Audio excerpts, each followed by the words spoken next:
Fakat bir şey kafasına takmıştı. Ben bu hocadan ayrılmazsam ne kaybolur ne yanlış yapar dedi. Ve gittiğim her yerde kendi arkadan benim kemerimi tutar. Biz harcamaya beraber gidiyoruz.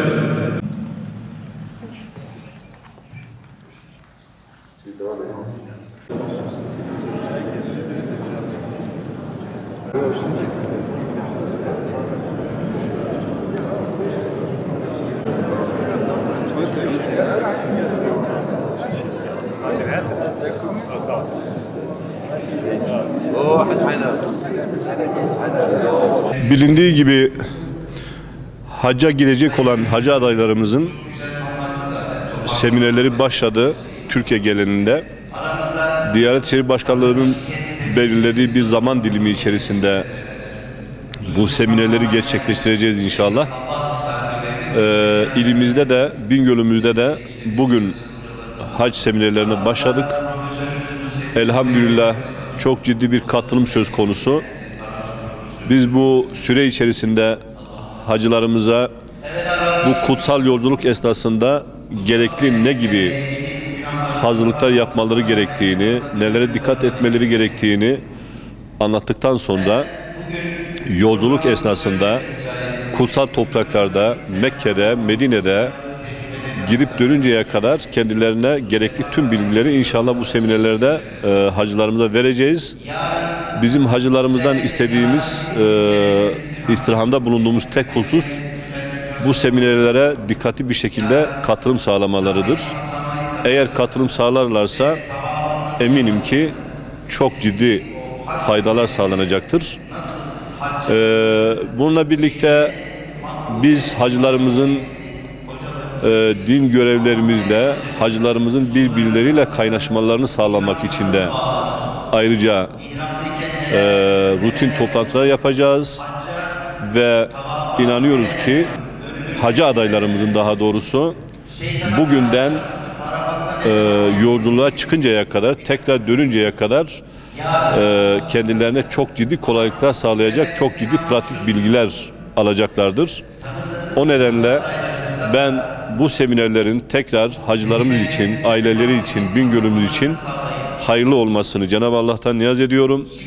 Rabbim hacılarımıza hac-ı mebrur nasip eylesin diyorum. Cenab-ı Hak hacılarımızın kazasız belasız, salimen ve ganimen o kutsal topraklara giderek haclarını en iyi şekilde yapıp dönmelerini Cenab-ı Allah'tan niyaz ediyorum, saygılar sunuyorum. Ben Diyanet'in kurullarından bahsediyorum.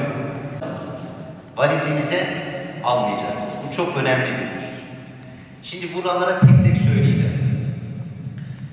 Hocam da bahsetti, Müftü Bey de bahsettiler.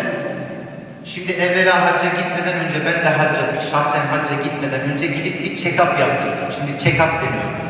Gidiyorsunuz hastaneye, hastane sizin tahlillerinizi alıp tepeden tırnağa neyin var, neyin yok bir sorguluyor seni. Hiçbir şey yoktur. Bir hastaneye gider ki Allah muhafaza eylesin cümlenizi, akrabalarınızdan varsa Allah şafi isimle şifa ihsan eylesin. Bir bakar ki kanser olmuş adam. Allah muhafaza. Bir check-up. Bir gidip doktora ya hocam ben bir şöyle bir daha bir görüneyim.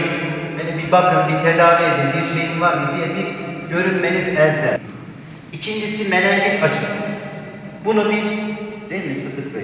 Allah razı olsun Sıddık Bey de ilgileniyor bizim hacılarımızla. Sıddık Bey şimdi bu hac aşı işini toplu yapacağız değil mi? Onu biz size bilahare bildireceğiz. Biz size bildireceğiz. O gün inşallah yine buluşacağız hep beraber bir yerde.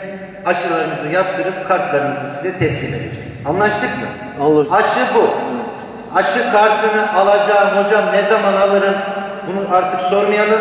Biz size bir gün arayacağız, söyleyeceğiz. Şirketler dahil. Şirketlerimizdeki hacı adaylarımız dahil. Diyeceğiz ki hacı abi şu gün gelin aşı yaptıracağız. Hocam ya ben o gün gelemedim. Mümkün mertebe o gün gelin. Gelemeyenler daha sonra da sağlık ocağında biz yaptırtacağız ama toplu olduğu için o gün gelmeniz çok önemli. Sen müşteri. Allah'ın izniyle biz sana ulaşacağız.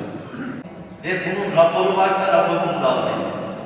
Hocam da bahsettiler. Diyanet İşleri Başkanlığımız orada hem şirketlere hem kendi mensuplarımıza buradan giden, Türkiye'den giden doktorlarla orada sağlık hizmeti veriyor.